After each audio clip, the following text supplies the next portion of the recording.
Hello welcome back to my YouTube channel. ಇನ್ನೂ ನನ್ನ ಚಾನಲ್ಗೆ ಸಬ್ಸ್ಕ್ರೈಬ್ ಮಾಡಿಲ್ಲ ಅಥವಾ ನೀವು ನನ್ನ ಚಾನಲ್ನ ಹೊಸದಾಗಿ ನೋಡ್ತಾ ಇದ್ದೀರಾ ಅಂತಂದರೆ ದಯವಿಟ್ಟು ನನ್ನ ಚಾನಲ್ ಸಬ್ಸ್ಕ್ರೈಬ್ ಮಾಡಿ, ಹಾಗೆ ನಿಮ್ಮ ಫ್ರೆಂಡ್ಸ್ ಒಟ್ಟಿಗೆ ಕೂಡ ಶೇರ್ ಮಾಡಿ. ಸೊ ಎಲ್ರಿಗೂ ದೀಪಾವಳಿ ಹಬ್ಬದ ಹಾರ್ದಿಕ ಶುಭಾಶಯಗಳು. ದೀಪಾವಳಿ ಹಬ್ಬಕ್ಕೆ ಏನಾದರೂ ಸ್ಪೆಷಲ್ ಐಟಮ್ ಮಾಡಬೇಕಲ್ಲ, ಸೊ ಅದಕ್ಕೆ ನಾನು ಚೀಸ್ ಕೇಕ್ ಮಾಡೋಣ ಅಂತ ಅನ್ಕೊತಾ ಇದ್ದೀನಿ. ಸೊ ಚೀಸ್ ಕೇಕ್ ಮಾಡೋಕ್ಕೆ ಯಾವೆಲ್ಲ ಇಂಗ್ರೀಡಿಯೆಂಟ್ಸ್ ಬೇಕು, ಹಾಗೆಯೇ ಯಾವ ರೀತಿ ಮಾಡೋದು, ಔಟ್ಪುಟ್ ಯಾವ ರೀತಿ ಬರುತ್ತೆ ಅಂತ ಈ ವಿಡಿಯೋದಲ್ಲಿ ನೋಡ್ಕೊಂಬರೋಣ. So this is a no oven cheesecake ಆಗಿರುತ್ತೆ. So without any wait let's get started.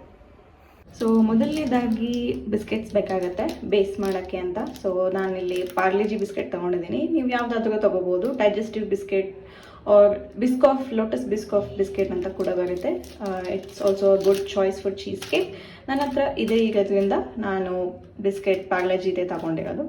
And then ಇದು ಬಂದ್ಬಿಟ್ಟು fresh cream, dairy fresh cream ಅಂತ. So and then I have cheese slices ಕೂಡ ಇದೆ ಇದರಲ್ಲಿ. ಆಮೇಲೆ ನಮಗೆ ನೆಕ್ಸ್ಟ್ ಬೇಕಾಗಿರೋದು ಪನ್ನೀರ್. ಸೊ ಇದು ನಂದಿನಿ ಅವರ ಪನ್ನೀರ್ ತಗೊಂಡಿದ್ದೀನಿ. And then chocolate, Cadbury chocolate ಮೇಲೆ ಇದಕ್ಕೆ ಲೇಯರ್ ಮಾಡಿ ಒಂದು ಲುಕ್ ಕೊಡೋಕ್ಕೆ ಅಂತ. And then I also have this, ಇದು ವೆನಿಲಾ ಎಸೆನ್ಸ್. ಒಂದು ಸ್ವಲ್ಪ 1 or 2 ಡ್ರಾಪ್ ಹಾಕಿದ್ರೆ ಟೇಸ್ಟ್ ಚೆನ್ನಾಗಿ ಬರುತ್ತೆ. And then I have this grapes. So ಇಷ್ಟು ಐಟಮ್ಸ್ ಬೇಕಾಗುತ್ತೆ ಚೀಸ್ ಕೇಕ್ ಮಾಡೋಕ್ಕೆ.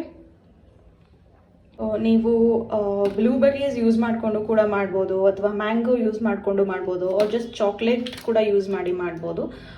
ನನ್ನ ಹತ್ರ ಅವೈಲೇಬಲ್ ಇರೋ ಫ್ರೂಟ್ ಬಂದುಬಿಟ್ಟು ಬ್ಲ್ಯಾಕ್ ಗ್ರೇಪ್ಸ್. ಸೊ ಅದಕ್ಕೆ ನಾನು ಬ್ಲ್ಯಾಕ್ ಗ್ರೇಪ್ಸ್ನ ತಗೊಂಡಿದ್ದೀನಿ as a substitute for blueberry.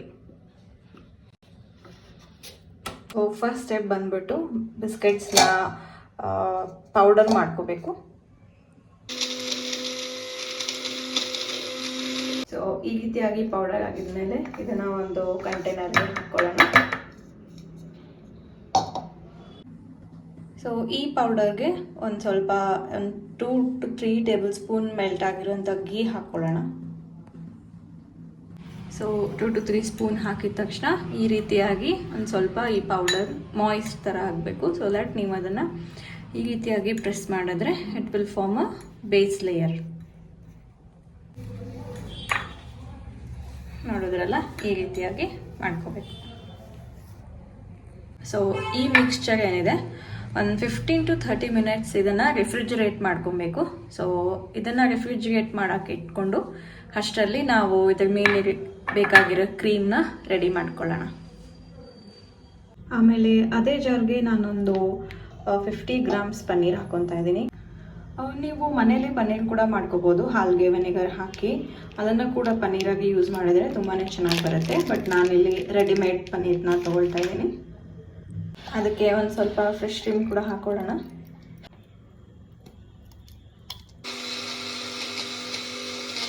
ಈಗ ಈ ಬ್ಲೆಂಡ್ ಆಗಿರೋ ಮಿಕ್ಸ್ಚರ್ಗೆ ಒಂದು ಚೀಸ್ ಸ್ಲೈಸ್, ಹಾಗೆಯೇ ಒಂದು ಸ್ವಲ್ಪ ಬಟರ್. ನಿಮಗೆ ಬೇಕಿದ್ದರೆ ಸಾಲ್ಟ್ ಹಾಕೋಬೋದು, ಇಲ್ಲಾಂದರೆ ಸಾಲ್ಟ್ ಹಾಕದೇ ಇರೋ ಕೂಡ ಚೆನ್ನಾಗೇ ಬರುತ್ತೆ. ಈಗ ಒಂದು ಸಣ್ಣ ಡ್ರಾಪ್ ವೆನಿಲಾ ಹಾಕೋಣ, ಇಷ್ಟು ಸಾಕಾಗುತ್ತೆ.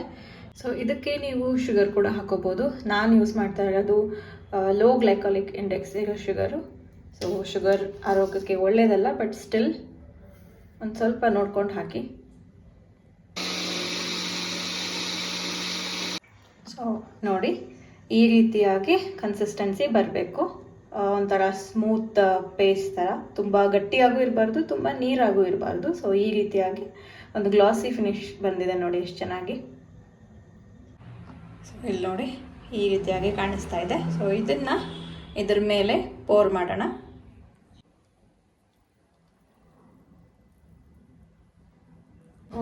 ಇದನ್ನು ಮತ್ತೆ ಒಂದು 2 to 3 hours ರೆಫ್ರಿಜರೇಟ್ ಮಾಡೋಣ. ಸೊ ಈ ರೀತಿಯಾಗಿ ಒಂದು ಪಾತ್ರೆಗೆ ಒಂಚೂರು ಬಟರ್ ಹಾಕ್ಬಿಟ್ಟು, ಆಮೇಲೆ ನಿಮ್ಮ ಹತ್ರ ಇರೋ ಬ್ಲೂಬೆರಿ ಆಗಲಿ ಗ್ರೇಪ್ಸ್ ಆಗಲಿ ಏನಾಗಲಿ, ಸೊ ಅದನ್ನು ಸೀಡ್ಸ್ ತೆಗೆದುಬಿಟ್ಟು ಈ ರೀತಿಯಾಗಿ ಹಾಕಿ ಅದಕ್ಕೆ ಒಂಚೂರು ಶುಗರ್ ಹಾಕಿ ಈ ರೀತಿಯಾಗಿ ಮಾಡ್ಕೋಬೇಕು. ಸೊ ಇದನ್ನು ಒಂದು 10 to 15 ಮಿನಿಟ್ಸ್ ಆಗುತ್ತೆ ಇದು ಈ ರೀತಿಯಾಗಿ ಒಂದು ಜೆಲಿ ಥರದ ಕನ್ಸಿಸ್ಟೆನ್ಸಿ ಬರೋಕ್ಕೆ. ಸೊ ಅಲ್ಲಿವರೆಗೂ ನೀವು ಇದನ್ನು ಸ್ಟಿರ್ ಮಾಡಿಕೊಂಡು ವೆಯ್ಟ್ ಮಾಡಬೇಕು. ಸೊ ಇವಾಗ ಇದು ಬೇಡದೇ ಇರೋ ಸ್ಟೆಪ್ಪು, ಬಟ್ ಸ್ಟಿಲ್ ಏನೋ ಒಂದು ಕ್ರಿಯೇಟಿವಿಟಿ ಮಾಡೋಣ ಅಂತ ಆವಾಗಲೇ ಬ್ಲೆಂಡ್ ಮಾಡ್ಕೊಂಡಿರೋ ಜಾರ್ ಇತ್ತಲ್ಲ, ಸೊ ಅದಕ್ಕೆ ಈ ಡೈರಿ ಮಿಲ್ಕ್ ಚಾಕ್ಲೇಟ್ ಕೂಡ ಹಾಕಿ ಬ್ಲೆಂಡ್ ಮಾಡ್ಕೊತಾ ಇದ್ದೀನಿ. ಸೊ ಅಡಿಷ್ನಲ್ ಲೇಯರ್ ಕ್ರಿಯೇಟ್ ಮಾಡೋಣ ಅಂತ. ಸೊ ಈ ರೀತಿಯಾಗಿ ಒಂದು ಸ್ವಲ್ಪ ಕೋರ್ಸ್ ಗ್ರೈಂಡ್ ಮಾಡ್ಕೊಂಡಿದ್ದೀನಿ, ಬಾಯಲ್ಲಿ ಬರಲಿ ಡೈರಿ ಮಿಲ್ಕ್ ಚಾಕ್ಲೇಟ್ ಅಂತ. ಈ ರೀತಿಯಾಗಿ ಕಾಣ್ತಾ ಇದೆ. ಇದನ್ನೊಂದು ಲೇಯರ್ ಮಾಡ್ಕೊಂಡ್ಬಿಡೋಣ. ಈಗ ಇದರ ಮೇಲೆ ನಾವು ಮಾಡ್ಕೊಂಡಿರೋಂತಹ ಇದಕ್ಕೇನು ಹೇಳ್ತಾರೆ I don't know, some mixture ಇದ್ರ ಮೇಲೆ ಹಾಕೋಣ. ಗ್ರೇಪ್ಸಿಂದನೂ ಇಷ್ಟು ಸಖತ್ತಾಗಿ ಒಂದು ಜಾಮ್ ಮಾಡ್ಬೋದು ಅಂತ ನನಗೆ ಇವತ್ತೇ ಗೊತ್ತಾಗಿದ್ದು. ಸೊ ಫೈನಲಿ ಈ ರೀತಿಯಾಗಿ ಕಾಣ್ತಾ ಇದೆ. ಸೊ ನಂದು 3 ಲೇಯರ್ ಇದೆ. ಆಮೇಲೆ ಇದ್ರ ಮೇಲೆ ಒಂಚೂರು ಗ್ರೇಪ್ಸ್ದು ಜಾಮ್ ಹಾಕಿದ್ದೀನಿ. ಸೊ ಇದನ್ನು ರೆಫ್ರಿಜರೇಟ್ ಮಾಡಿ ಓವರ್ ನೈಟ್ ರೆಫ್ರಿಜರೇಟ್ ಮಾಡೋಣ.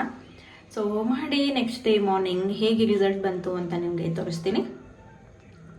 ಓವರ್ ನೈಟ್ ರೆಫ್ರಿಜರೇಟ್ ಮಾಡೋಕ್ಕೆ ಅಂತ ಇಟ್ಟಿದ್ದೀನಿ. ಸೊ ಆಲ್ಮೋಸ್ಟ್ 10 to 12 hours ಆದರೂ ಬೇಕು. ನಾಳೆ ಬೆಳಗ್ಗೆ ಹೇಗೆ ಬರುತ್ತೆ ಅಂತ ನಿಮಗೆ ಎಲ್ರಿಗೂ ತೋರಿಸ್ತೀನಿ. ಅಲ್ಲಿವರೆಗೂ again tata bye bye, good night. Hi guys, welcome back, good morning. So ಹೋಗ್ಬಿಟ್ಟು ನನ್ನ ಚೀಸ್ ಕೇಕ್ ಹೆಂಗೆ ಬಂದಿದೆ ಅಂತ ನೋಡೋಣ. I am really excited.